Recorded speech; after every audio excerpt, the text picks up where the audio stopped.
Polisi bubarkan aksi tawuran dua kelompok pemuda di Makassar. Pasar Cakung, Jakarta ditutup paksa karena pengelola pasar langgar protokol kesehatan. Longsor di Myanmar, ratusan orang tewas. Halo, selamat malam pemirsa. Kasus baru COVID-19 kembali pecah telur. Tercatat 1.624 kasus bertambah hari ini. Data ini menjadi penambahan tertinggi sejak pandemi COVID-19 di tanah air. Bersama saya, Mirfa Suri, inilah Ainis Malam selengkapnya untuk Anda. Polisi bubarkan aksi tawuran dua kelompok pemuda di Makassar. Kedua kelompok pemuda saling serang dengan batu dan anak panah karena persoalan lama yang tak kunjung damai. Petugas Polsek Panakukang Makassar melepaskan sejumlah tembakan untuk membubarkan tawuran dua kelompok pemuda di Jalan Pampang dan Jalan Kampung Baru. Salah satu petugas nyaris menjadi korban penyerangan anak panah salah satu kubu. Para pelaku tawuran sebelumnya saling serang menggunakan batu dan juga anak panah.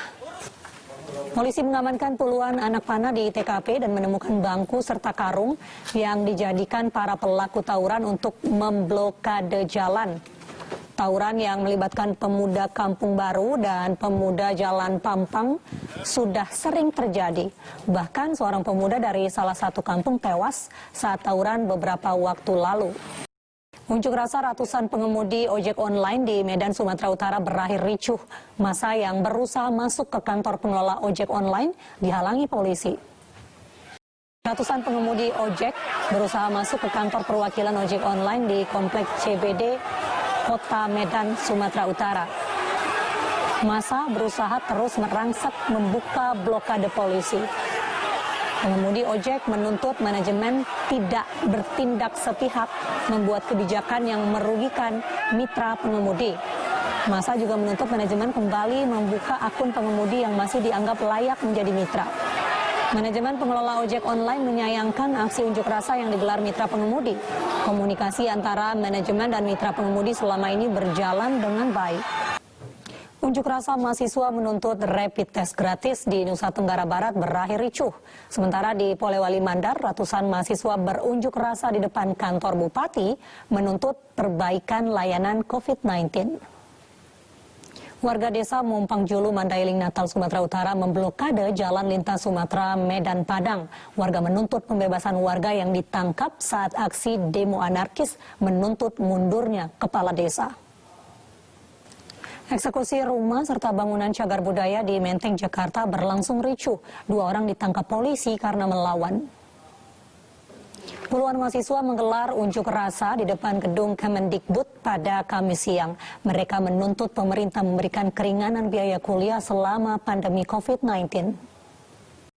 Orang tua dan wali murid protes sistem penerimaan peserta didik baru di depan Balai Kota Depok, Jawa Barat. Kami hadirkan informasinya hanya di iNews Malam usai jeda berikut. Pemirsa, orang tua dan wali murid berunjuk rasa di depan Balai Kota Depok, Jawa Barat.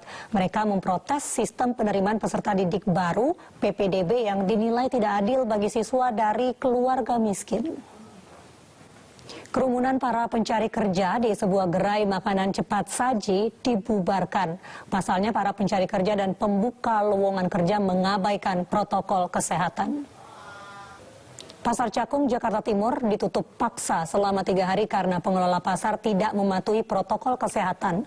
Sementara itu para pedagang menyambut baik pencabutan aturan ganjil genap toko di pasar tradisional dan mulai berjualan kembali. Pemirsa, jumlah kasus positif COVID-19 di DKI Jakarta terus meningkat. Pemprov DKI menggelar rapid test massal di permukiman warga.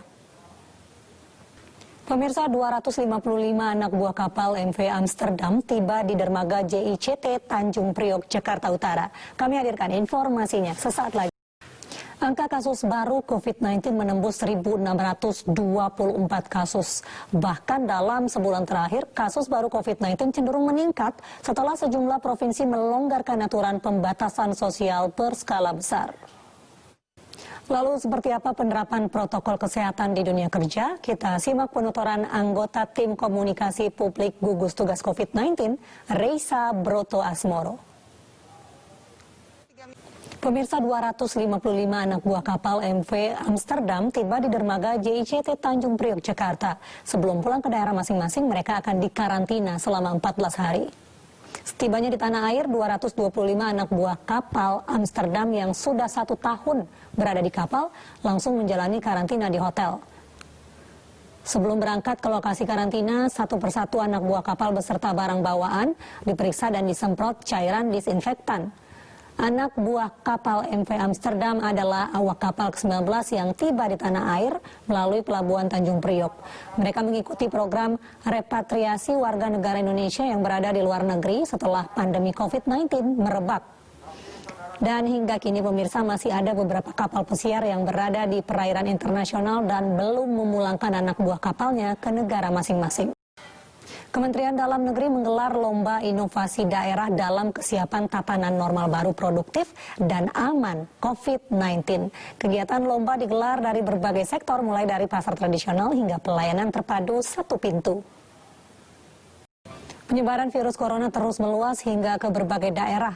Bahkan beberapa daerah masih berstatus zona merah karena memiliki angka penularan yang cukup tinggi.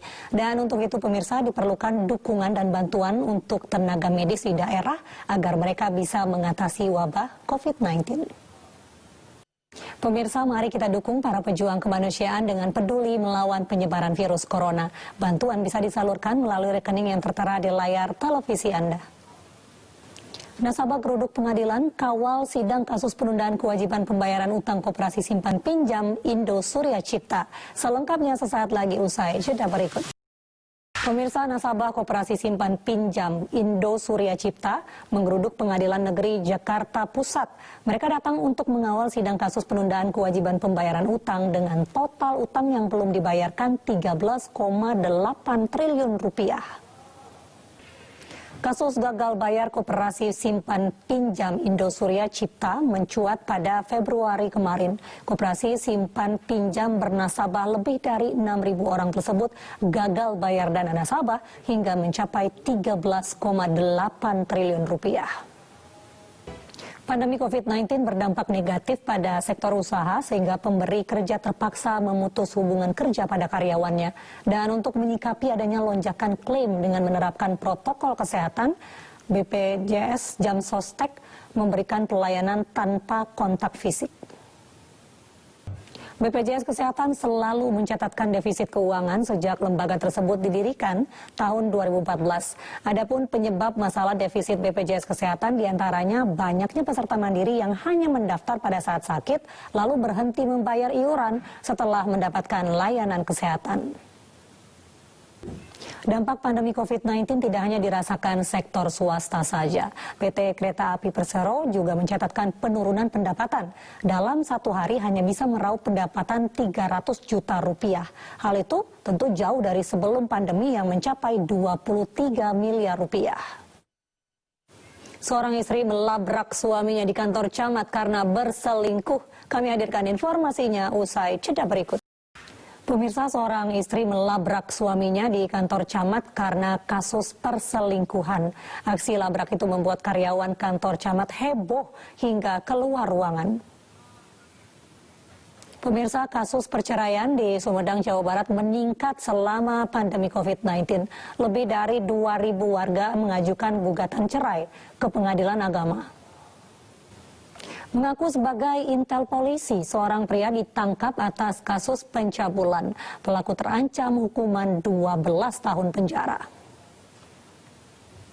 Seorang pelaku begal menangis dan bersimpuh di kaki ibunya saat dijenguk di Mapolda Sumatera Selatan. Pelaku menyesal membegal korban yang tak lain kakak angkatnya sendiri. Pusat Polisi Militer TNI menetapkan tersangka lain dalam kasus pembunuhan anggota Babinsa Pekojan Tambora, Jakarta. 2 diantaranya merupakan oknum anggota TNI Angkatan Darat dan 6 orang sipil. Inter Milan berpesta gol ke gawang Brescia pada lanjutan Liga Italia Serie A pekan ke-19. Kami hadirkan informasi selengkapnya usai jeda berikut. Pemirsa, kebakaran terjadi di kawasan wisata Pantai Pattaya, Thailand. Kebakaran merusak bagian atap sebuah penginapan mewah yang bertemakan Sang Buddha. Pasukan pemadam kebakaran dikerahkan ke lokasi untuk memadamkan api di penginapan mewah yang terletak di kawasan wisata Pantai Pattaya, Thailand. Kepala Kepolisian Distrik Bang Lamung, Mayor Sitawat Cawakon Terarat, mengatakan tidak ada korban jiwa dan korban luka akibat kebakaran ini. Penyebab kebakaran masih terus diselidiki oleh polisi, namun setelah 4 jam api akhirnya dapat dipadamkan. Penginapan mewah ini berdiri di atas lahan seluas 12,8 hektar yang mencakup perumahan taman, serta sejumlah patung bertemakan sejarah dan budaya Cina dan juga Thailand. Kompleks penginapan ini sempat ditutup selama beberapa bulan akibat pandemi COVID-19, namun dibuka kembali pada Rabu kemarin. Dan kompleks penginapan ini juga beberapa kali diperintahkan untuk dihancurkan sejak 2018 lantaran diduga mengambil paksa lahan milik warga.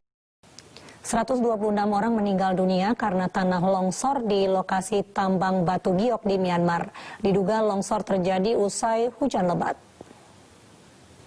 Pemirsa, kepolisian Italia menyita 14 ton ekstasi yang diduga diproduksi oleh kelompok ISIS di Suriah.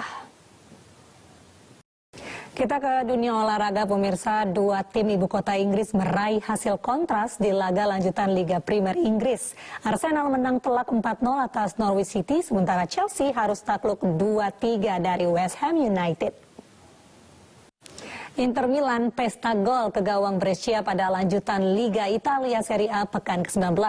Tampil di Giuseppe Meazza, Inter menghancurkan tamunya dengan skor 6-0. Sementara pada laga lainnya, nasib berbeda dialami klub sekota Inter AC Milan yang ditahan imbang Spal 2-2. Dari La Liga Spanyol, Villarreal kalahkan Real Betis dengan skor 2-0. Kemenangan itu membuat Villarreal masuk ke 5 besar klasemen sementara La Liga.